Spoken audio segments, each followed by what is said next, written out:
오늘은 어버이 주일입니다. 우리 가슴에 꽃을 다신 우리 부모님들, 지금까지 가정을 지키시고 또 자녀들 양육하시는데 수많은 수고하셨고요. 그런 사랑의 자그마한 표시로 또 여러분 가슴속에 우리 또 어린 자녀들이 꽃을 달아드렸는데 의미로, 사랑으로 받아주시면 좋겠습니다.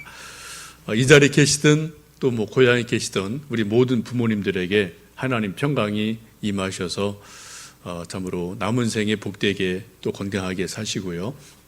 우리 자녀들 통해서 사랑과 또 존중받는 귀한 우리 부모님들 되시기를 주님의 이름으로 간절히 축복합니다.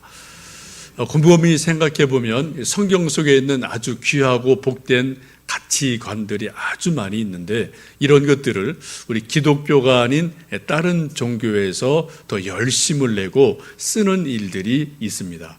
저는 크게 두 가지가 있다고 생각이 듭니다. 하나는 마음 공부라는 것입니다. 혹시 여러분 제가 또 교회에서 여러분에게 우리 마음 공부 좀 합시다 라고 말하면은 아마 여러분 마음속에 마음 공부? 저쪽 절에서 하는 거 아닌가? 그런 생각을 언뜻 하시는 분이 계실지 모르겠습니다. 여러분 아시는 것처럼 마음 또 마음 공부라는 주제를 정말 열심히 갈고 닦는 그러한 종교가 불교이기도 합니다. 여러분 석가모니가 대략 언제 태어났죠?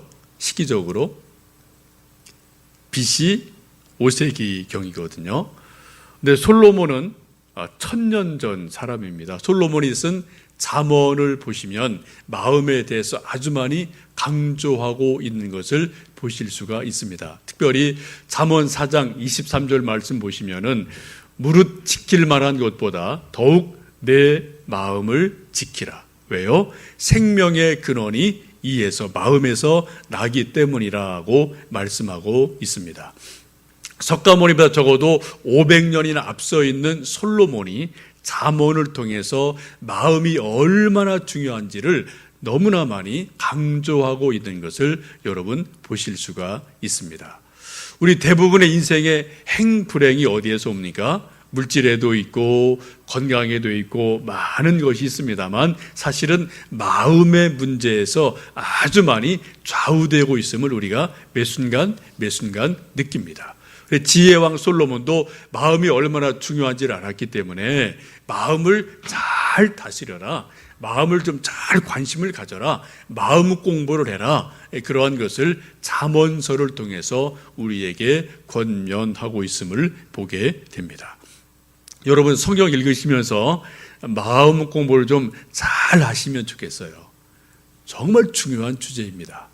제가 앞으로 좀 책을 쓸 기회가 있다면 책을 좀 책 제목을 마음 공부라는 제목으로 잠언서와 또 여러 가지 말씀들을 좀 연구하고 우리 도대체 마음이 뭔가, 마음 속에 있는 게 뭔가, 우리가 마음 공부를 어떻게 해야지 성경적인가라는 것을 좀 한번 좀 연구하고 싶은 그런 마음이 제 속에 깊이 자리 잡고 있습니다. 또한 주제는 효라는 문제입니다. 효를 가장 많이 강조하는 곳이 우리가 잘 아는 것처럼 공자님, 맹자님, 유교라는 그러한 전통 우리가 가지고 있습니다. 근데 많은 사람들이 효를 유교의 전유물인 것처럼 생각하는 경향들이 있습니다. 여러분 그렇지 않습니다.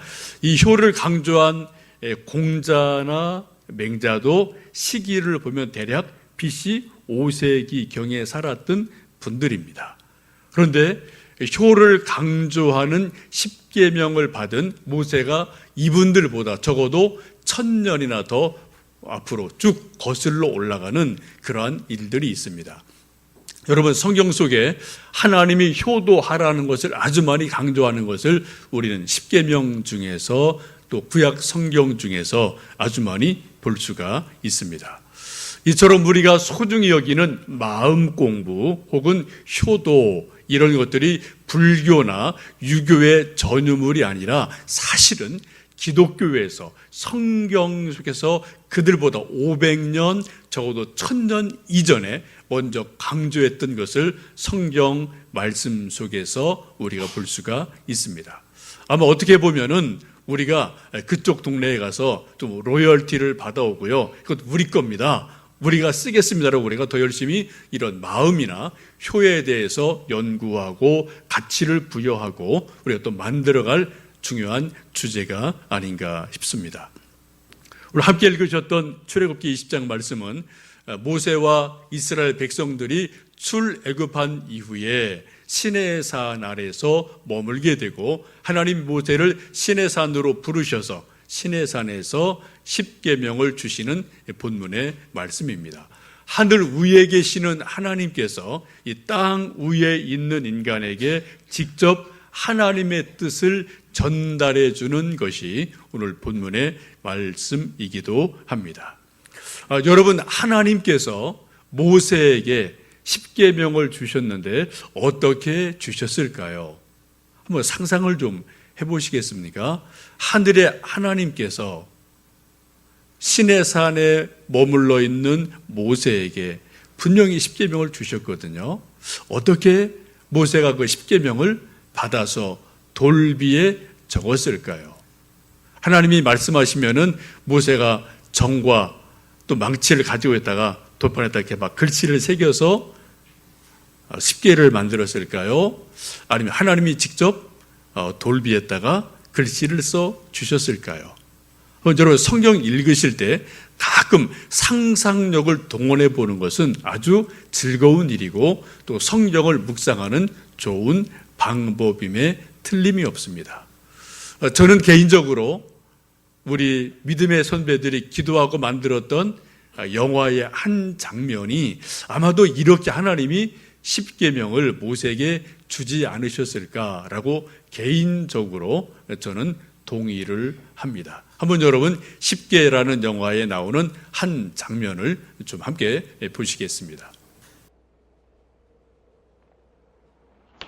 From the burning bush, O Lord, you charged me to bring the people to this holy mountain, to behold your glory and receive your law. What have I left undone?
Anything that is thy neighbor.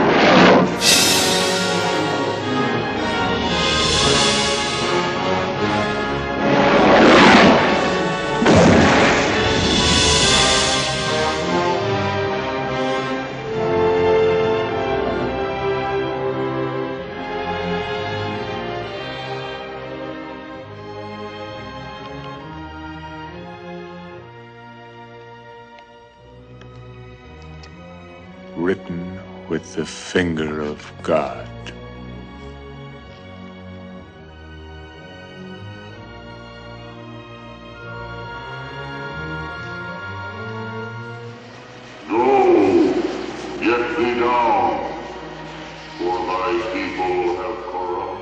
themselves.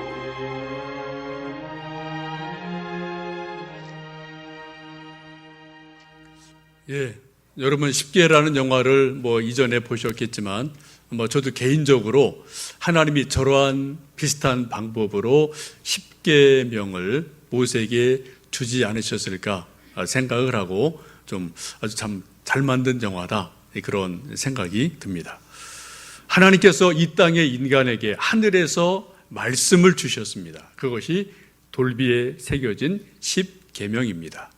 이 두 돌비가 법계 속에 잘 모셔져 있다가 그것이 언젠가 이 지구상에서 사라지게 됩니다. 정확한 시기를 알 수 없지만 많은 성서학자들은 대략 그것이 이스라엘 민족이 바벨론에 의해서 포로로 잡혀갔을 때 그때 성전이 파괴가 될 때 그때쯤 이 법궤도 10계명 돌비도 사라지지 않았을까라고 추정을 하고 있습니다. 지금 하나님의 말씀 10계명은 성경 말씀에 기록은 되어 있습니다만 돌비로 이 지구상에 어디 있는지 지금 우리는 도저히 알 수가 없어요. 그래 많은 사람들이 상상을 합니다. 호기심을 갖습니다. 어딘가 혹 있지 않을까라는 그러한 호기심을 가지고 10계명 돌비를 찾으려고 이리저리 애를 쓰는 모습도 간혹 있습니다. 이제 그런 것들이 소설로 나오고 영화로 나오는 일들이 있습니다. 여러분 오래전에 나왔던 영화, 우리가 죽기 전에 꼭 보아야 될 영화 중에 하나로 알려져 있는 인디애나 존스라는 영화의 제1편이죠. 레이더스라는 영화를 혹 보셨는지 모르겠습니다. 잃어버린 법궤를 찾아서 고고학자들이 쭉 탐험하고 결국 이렇게 저렇게 발견했다라는 그러한 영화가 있는데 우리 호기심의 발로이긴 합니다만 한 번 정도 여러분 영화를 보실 만한 그런 영화라고 추천을 좀 해드리고 싶습니다. 하나님께서 우리에게 10계명을 주셨는데 그 10계명 가운데 1계명부터 4계명까지는 하나님과 인간의 관계, 곧 수직적인 그런 관계에 대한 말씀입니다. 한마디로 말씀드리면 하나님을 하나님으로 믿어라.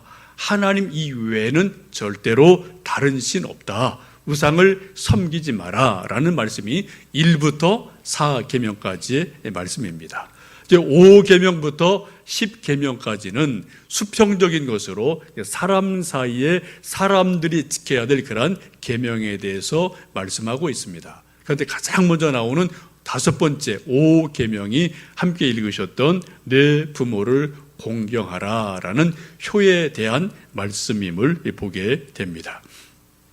여러분이 5계명 부모님을 공경해라, 효를 해라라는 것을 종교개혁자인 루터는 이렇게 해석을 하고 있습니다.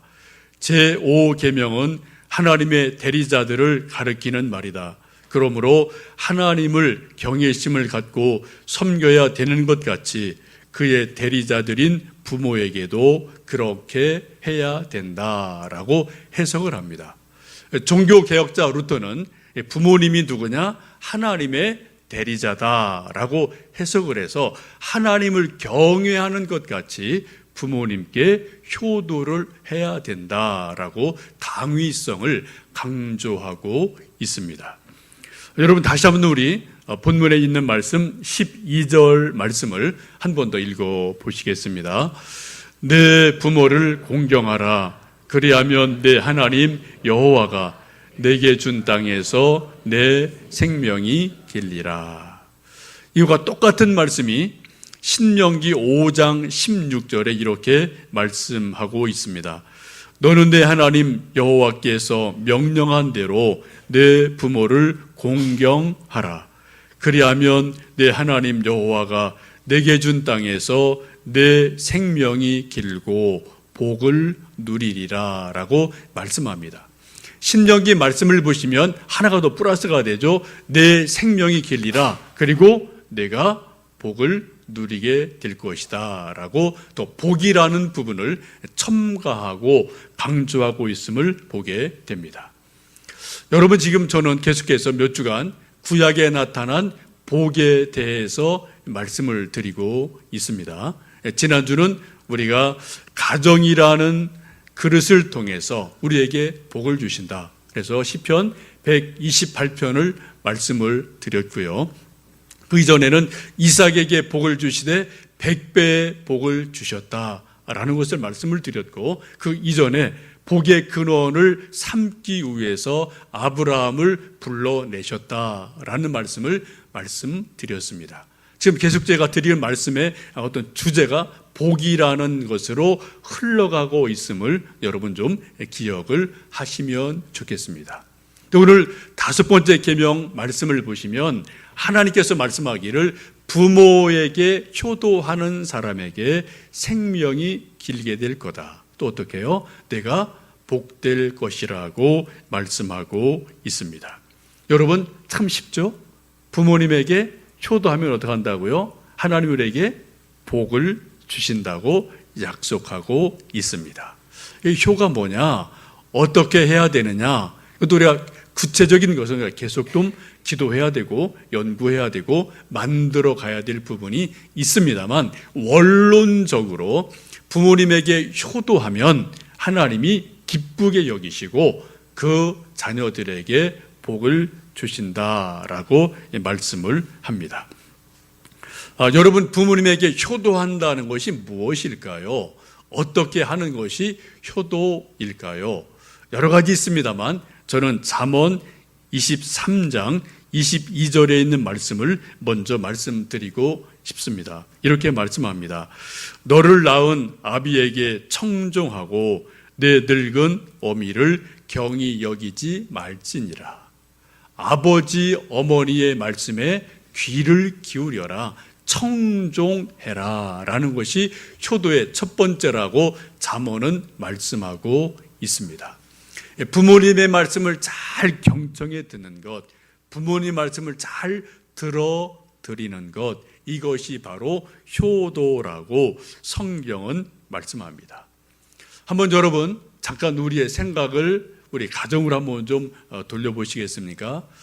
여러분, 우리 부모님들, 어린 자녀 10대, 20대를 양육하는 우리 부모님들 가정에서 여러분의 자녀들이 부모님 말씀을 귀 기울여 잘 듣나요? 뭐 이거 해라, 저거 해라, 공부해라, 뭐 해라 하면은 여러분 자녀들이 귀를 쫑긋 세우고 부모님 말씀을 잘 듣습니까? 아니에요? 어떠신지 모르겠어요. 저희 집에도 애들이 셋 있는데 그렇게 말 잘 듣는 것 같질 않아요. 늘 답답합니다.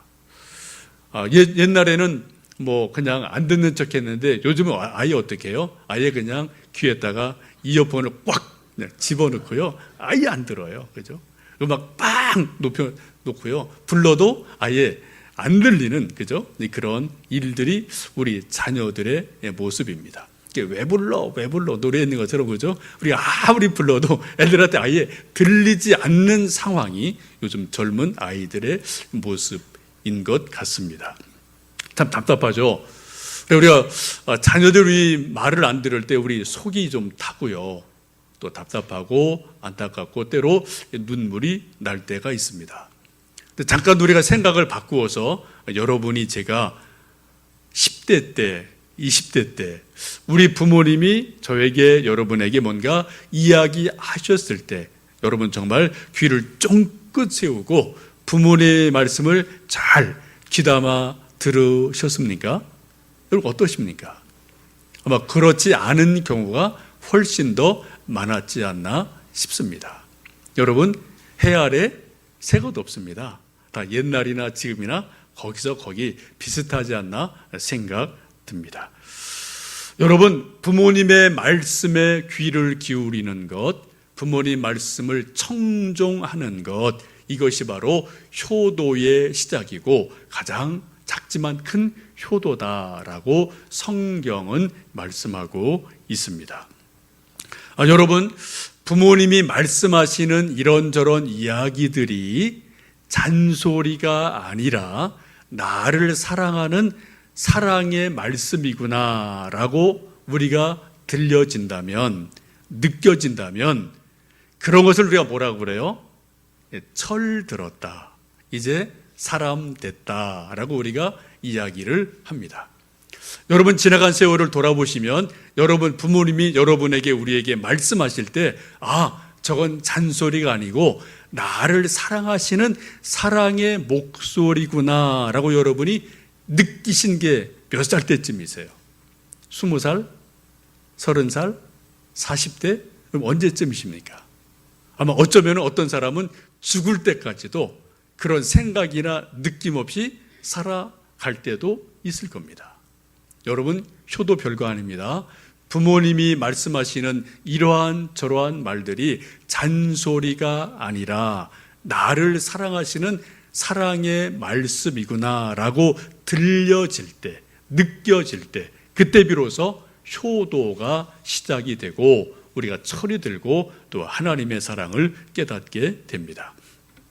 우리 육신의 아버지 어머님의 말씀을 잘 들어드리는 것을 성경은 효도라고 말씀을 합니다.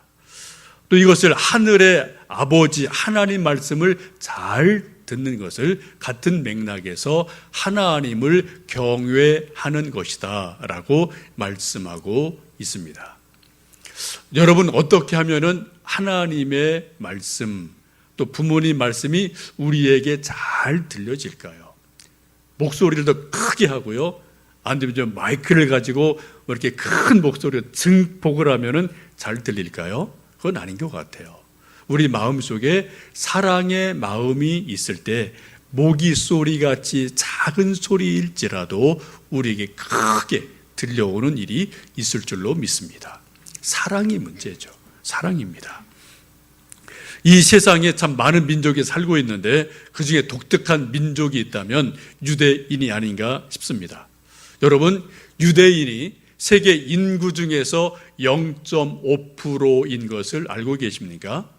그 작은 유대인들이 노벨상의 약 25%를 수상하는 것을 알고 계십니까? 또 아인슈타인이, 우리가 또 잘 아는 영화감독 스필버그가, 스타벅스를 운영하는 또 하워드 슐츠가, 또 페이스북을 만들어서 유명한 마크 저크버거가 유대인인 것을 여러분 알고 계십니까? 얼마 전에 온 세상에 보도가 된 일이 있습니다.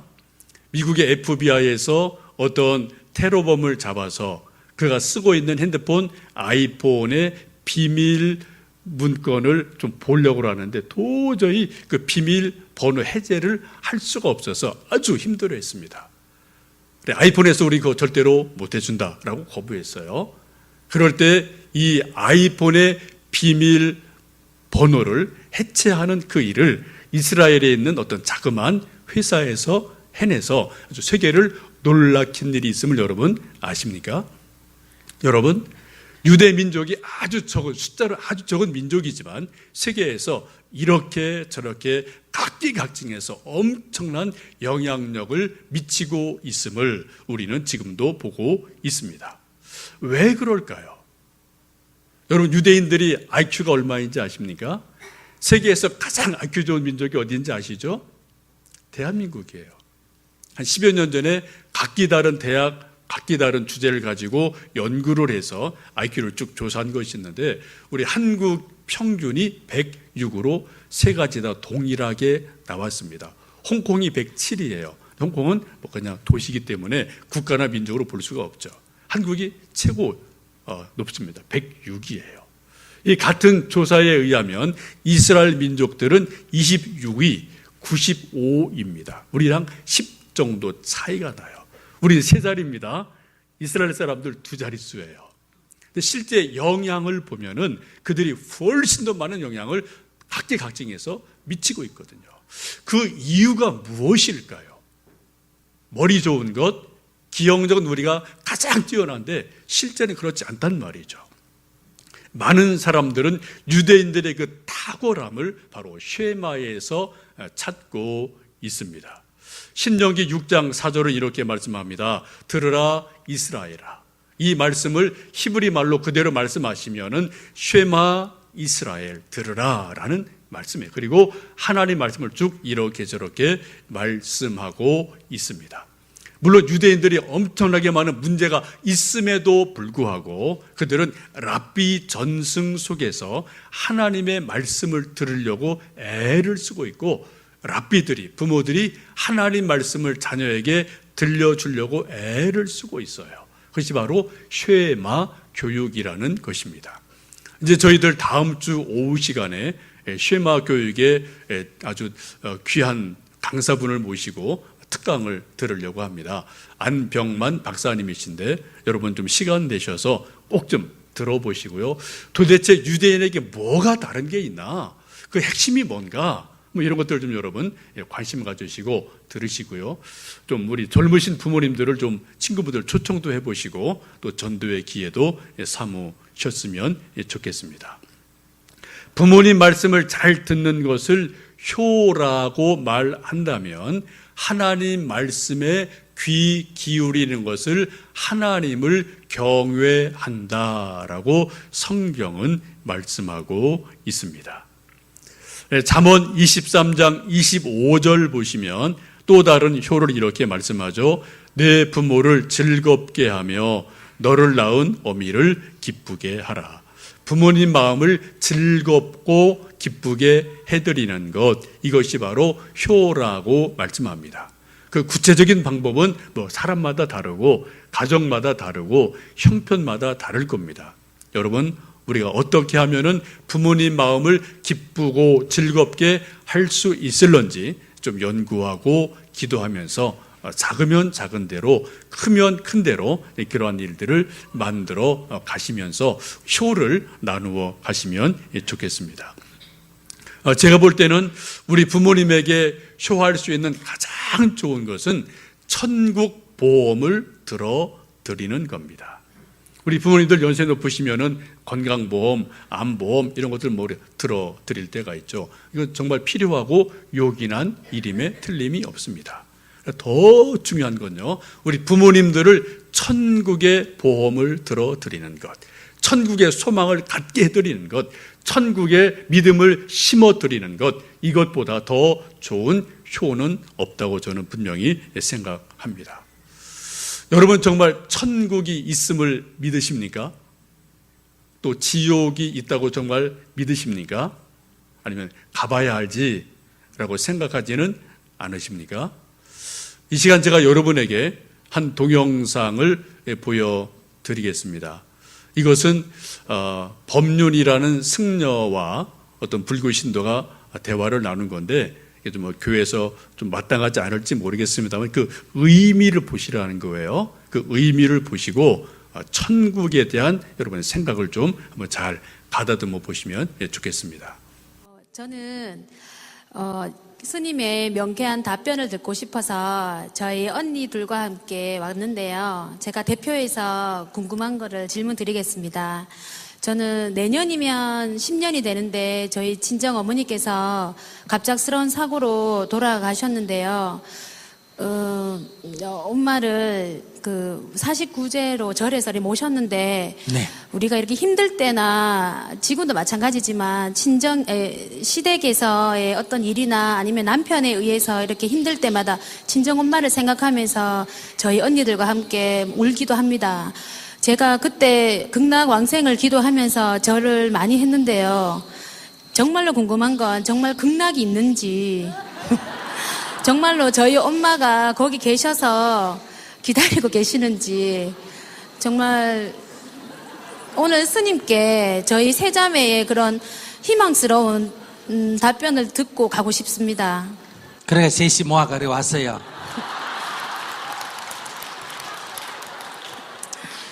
자, 네, 하는 말 따라 하세요. 네. 믿는 자에게 복이 있나니, 믿는 자에게 복이 있나니, 믿는 자에게 복이 있나니 믿는 자에게 복이 있나니 천국이 너희 것이니라. 천국이 너희 것이니라. 믿는 자에게 복이 있나니 저에게 복이 있나니 천국이 너희 것이니라. 천국이 너희 것이니라. 예, 답이 됐어요? 안 됐어요? 근데 스님, 그거는 교회에서 하시는 말씀 아니세요?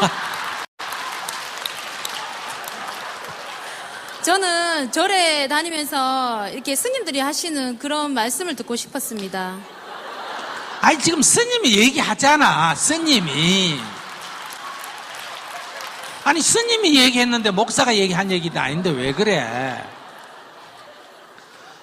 그러니까 믿는 자에게 복이 있나니 천국이 너희 것이니라. 이게 뭐예요? 극락이 있고 우리 어머니 극락에 갔다고 믿으면 누구한테 복이 된다? 자기한테 복이 된다. 그 얘기인데 이게 꼭 그렇게 해야 알아들어져요. 그러니까 네. 극락이 있는지 없는지 따지지 말고 돌아가셨잖아, 그죠? 네. 돌아가셨는데 어머니 지옥 갔을 거다. 그럼 마음 편해요, 안 편해요? 안 편하죠. 그 다음에 아무것도 없다면 흩어져 보고 아무것도 없다 이러면 좀 허전해요, 안 해요? 허전한데요. 그래. 예. 얘기 꿈에서도 안 들어봐. 나타나십니다. 어디 가셨는지. 우리 어머니 극락 가셨다. 극락은 여기보다 좋은데요, 나쁜데요? 좋은데. 예. 좋은데 가셨다 하니까 그런 데는 빨리빨리 가는 게 나아요? 안 가고 여기 있는 게 나아요?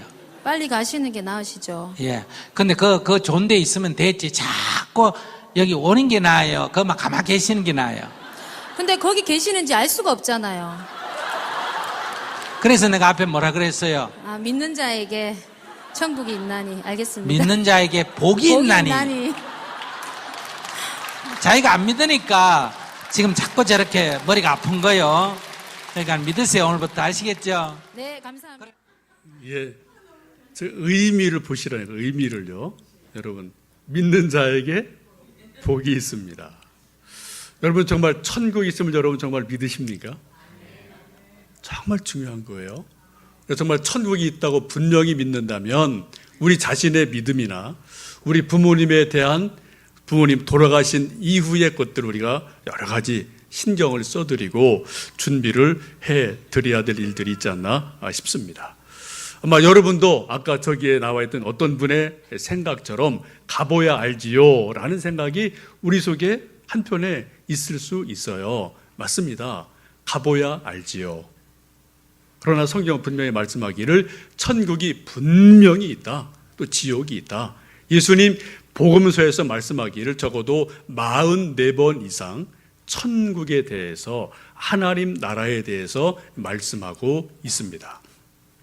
여러분 아시는 것처럼 천국, 하나님 나라는 그의 두 가지 의미를 보셔야 돼요. 하나는 초월적인 곳으로 하늘 저쪽 하늘 너머에 있는 천국, 저 하늘에 있는 천국이 분명히 있습니다. 초월적인 거예요. 또 하나는 주님 말씀하신 것처럼 우리 마음에 천국이 있어요. 우리 마음에 하나님 나라가 분명히 임합니다.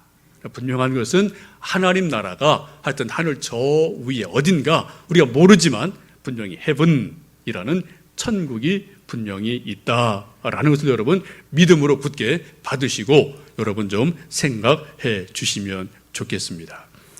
우리 인생의 마지막 종착역, 우리 부모님이든 저나 여러분이든 우리 모든 인생의 마지막 종착역이 어디라고요? 천국이에요. 천국에 소망이 있는 사람들은 삶의 목적이 있습니다. 삶의 방향이 있습니다. 삶의 의미가 분명해요. 근데 천국에 소망이 분명하지 않은 사람들은 열심히 사는데 그냥 사는 삶이라고 생각합니다. 좀 제가 이 천국에 대한 소망을 어떻게 조금 더 확실하게 좀 설명을 해드리나 고민하다가 좀 유치원 아이들에게 좀 이렇게 하면 좀 이해가 되려나라는 생각을 해보고 좀 하나를 보여드리겠습니다. 예수님 말씀처럼 우리가 어린 아이와 같지 아니하면 어떻게 해요? 하나님 나라에 들어갈 수 없다는 말씀처럼 여러분 우리가 좀 동심의 세계로 돌아가서 한번 좀 제가 하는 것을 생각해 보시면 좋겠습니다. 풍선이 있는데요. 그 우리 인생 같아요. 어릴 때 모습이라고 볼 수 있겠죠. 이 속에 우리가 인생을 살면서 세월을 살아가면서 공부하고 믿음을 쌓아가며 계속 뭔가를 넣어가요. 마치 이런 거죠.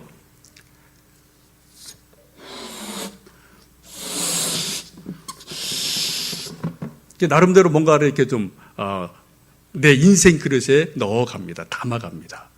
이거 묶어 놓지를 않으면 여러분 어떻게 해야 돼요? 사라져요. 없어져 버려요. 네, 또 한번 제가 좀 풀어보겠습니다.